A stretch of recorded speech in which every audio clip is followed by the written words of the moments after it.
Hey guys, welcome to iFoodReal. My name is Alina if you're new here, and this is my healthy Instant Pot recipes YouTube channel. Here we cook everything in Instant Pot. So if you're new here, you just got an Instant Pot on Black Friday. Make sure to subscribe below and hit the bell icon. That way you will know when we publish new video, which happens every Friday, 9 a.m. PST. And on Wednesday we share some tips, so you will get notification right away, and voila, enjoy the show. Today's recipe is Instant Pot chicken thighs. So you don't have to wonder what to do with a pack of chicken thighs ever again. It is super easy recipe. I basically took my baked chicken thighs with like 5 ingredients, and 2 of them are salt and pepper, and made them in Instant Pot, and they are ready in 5 minutes while there is pressure building and sauteing, but anyways, that's minor. And we're gonna talk about bone-in and boneless thighs and frozen. Thighs is not my favorite word. Anyways, let's do it. Hi guys, hey guys, hey guys.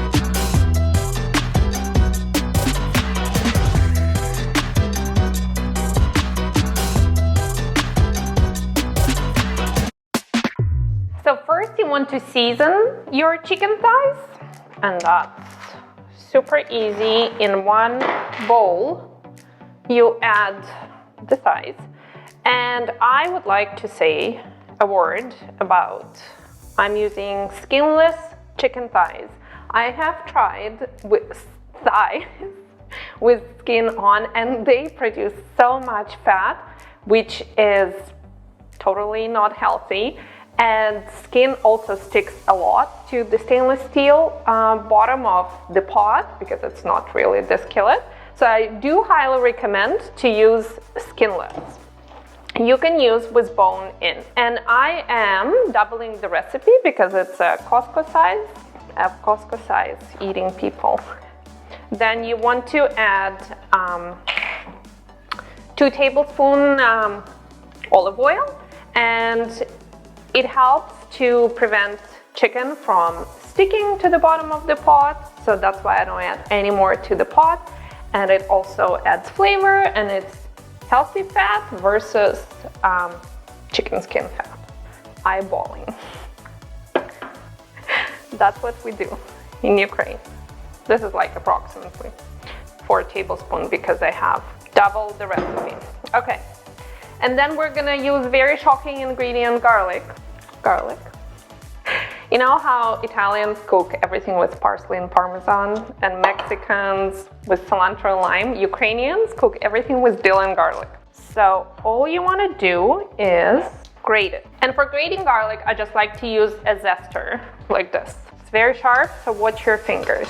And you use 1 to 2 garlic cloves, up to you. Depends how much you love garlic or how big are your cloves. I'm obviously using 2. And then some salt and pepper. So then, to keep hands clean, I like to use the tongs. And these are nice, and they have silicone on them, so not the plastic. And just toss everything around, and that's it.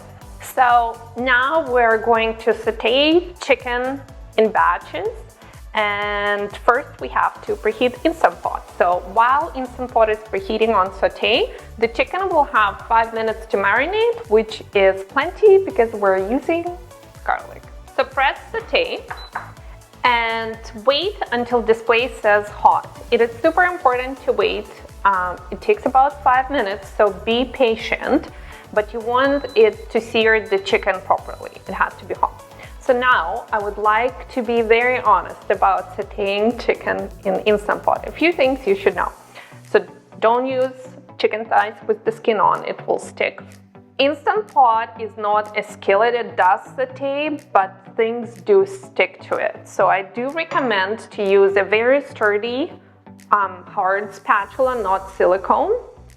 And when you flip the chicken, really go hard under to lift it to keep that nice seared side on it.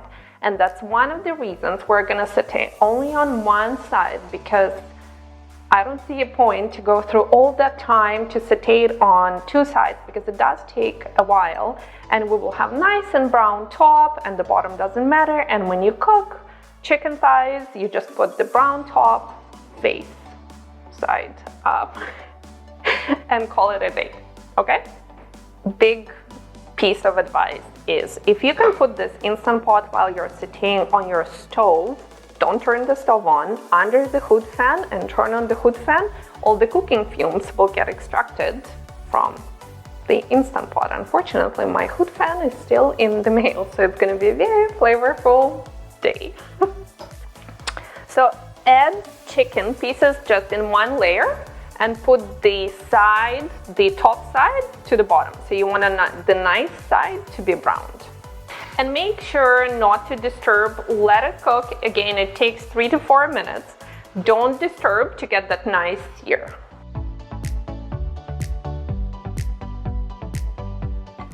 I also note a difference between 6 and 8 quart. Instant Pot 6 quart browns faster than 8 quart, and I think it's because 8 is larger surface to heat up, so I'm using 8 quart right now.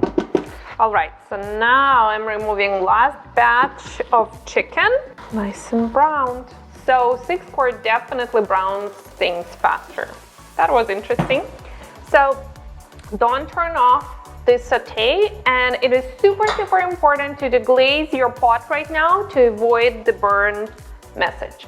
So just add 1 cup water and deglaze it, just like the skillet.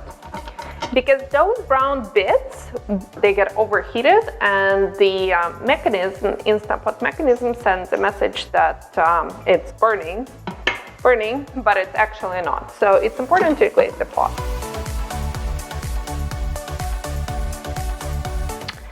And put the trivet in and press cancel for saute.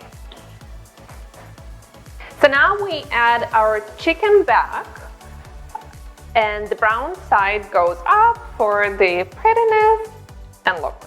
Okay, and you can pour these juices in here as well. We're going to put the lid on top. Make sure the pressure release valve is set to sealing. I always do it right after I close the lid so I don't forget. And we're gonna pressure cook for 5 minutes. That's for boneless chicken. If you have bone-in chicken thighs, it is 8 minutes on high pressure. So what will happen is the pressure cooker will start building up pressure. Again, depends if you have 6 quart or 8 quart. 8 quart takes longer. On average, it's 10 minutes. Then this pin will pop up and the Instant Pot will be sealed and cook chicken for 5 minutes. And as promised, let's talk about cooking frozen chicken thighs. You can, but there are a few conditions. First of all, you have to make sure that frozen chicken thighs are separated from each other. You cannot take a tray, a blob of frozen meat added, because it will not get cooked inside. Second thing is you cannot really saute frozen meat, so you'll have to be ready to have more of a boiled chicken kind of versus with nice browned tops. But if you're okay with that, that's totally fine. So what I recommend doing is separate it, rinse underwater. It helps to get rid of the frost, and then mix it in a bowl with spices, olive oil, garlic, salt, and pepper, and add it on a trivet without sauteing and cook it for 15 minutes. And then after that, if you have time or desire, you can put it on a baking dish and put it under the broiler. So that's for the frozen chicken. So you can release pressure pretty much right away. Give it a few minutes to come down a little bit, and then turn the valve from sealing to venting. And I have another piece of advice for you. It's a good idea to do it outside to avoid your kitchen smell and house, like garlic for extended period of time, but you can do it inside.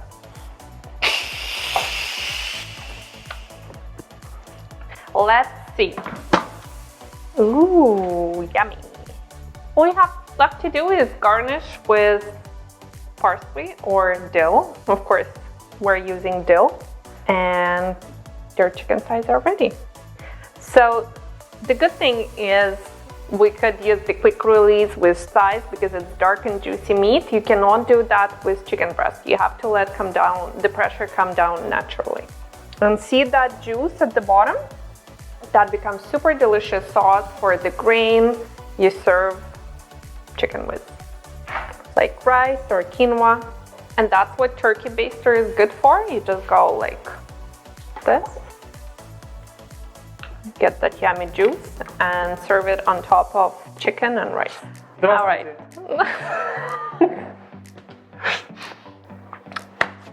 Let's eat some chicken for lunch.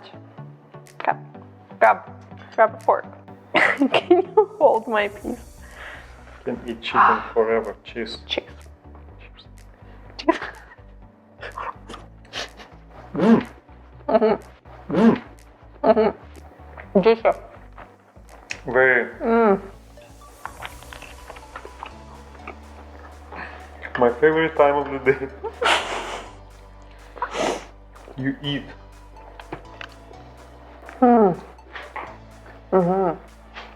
So I like to serve this chicken over brown rice or quinoa. And it was pretty fast, right? You were surprised that it's over. I was like, what? What? No. Is it done? Wow. Thumbs up. Give us thumbs up. Subscribe. And see you next time. Bye. Bye. This is over.